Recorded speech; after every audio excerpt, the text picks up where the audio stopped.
జై పద్మశాలి, జై పద్మశాలి, జై జై పద్మశాలి, జై పద్మశాలి.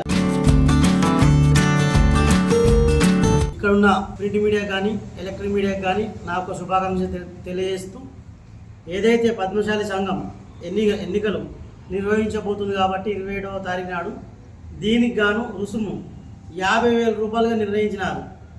అదేవిధంగా ప్రధాన కార్యదర్శికి 40,000 రూపాయలు నిర్ణయించినారు. అదేవిధంగా ఉపాధ్యక్షునికి 30,000 రూపాయలు నిర్ణయించినారు. కోశాధికారికి 25,000 రూపాయలు, సహాయ కార్యదర్శికి 25,000 రూపాయలు, డైరెక్టర్కు 15,000 రూపాయలుగా నిర్ణయించడం జరిగింది.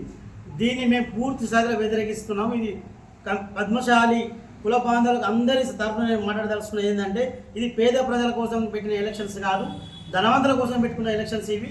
వాళ్ళే ఉండాలి, మళ్ళీ మేమే ఇంట్లో ఉండాలి, మేమే ఇది బయటకు రావద్దు. 10 ఏళ్ళ నుంచి ఏమైతే కుంభకోణం జరిగాయో పద్మశాలి సంఘంలో అవన్నీ బయటకు రాకుండా ఉండదాని కోసమే ఈ 50,000 రుసుమని పెట్టిరు వీళ్ళు.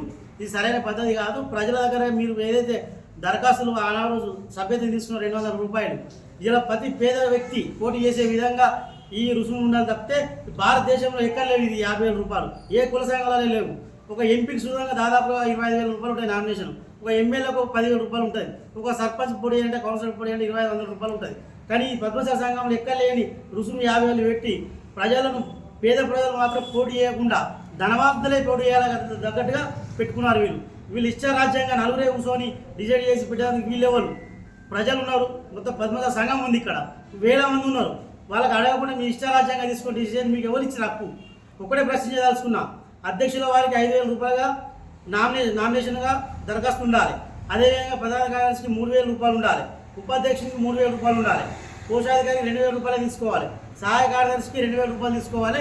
డైరెక్టర్కు 1,000 రూపాయలు ఉండాలి. ఈ విధంగా మేము చెప్పదలుచుకున్నాం. లేని ఏడల పూర్తి స్థాయిలో మేము పద్మశాలి సంఘాన్ని వ్యతిరేకిస్తున్నాం. ఇంకొక సంఘం పుట్టబోతే కొత్త సంఘం ఏర్పడేస్తాం. అదేవిధంగా మేము న్యాయ పోరాటం సిద్ధంగా తయారవుతున్నాం. ఎట్టి పరిస్థితుల్లో దీన్ని మేము వెనుక తగ్గాలి. లేని ఏడలో మేము ఖచ్చితంగా మేము కోర్టు నుంచి ఆర్డర్ తీసుకొస్తాం. అదే నేను చెప్పదలుచుకున్నాను. పేద ప్రజలు మన ఎవరైతే ఉన్నారో మన పద్మశాలి బిడ్డలు ప్రతి ఒక్కరికి పోటీ చేసే హక్కు ఉండాలి. కానీ మీరు ఈ రకంగా పెట్టిన ఈ రుసుము చూస్తే ఎవరు పోటీ చేయరు.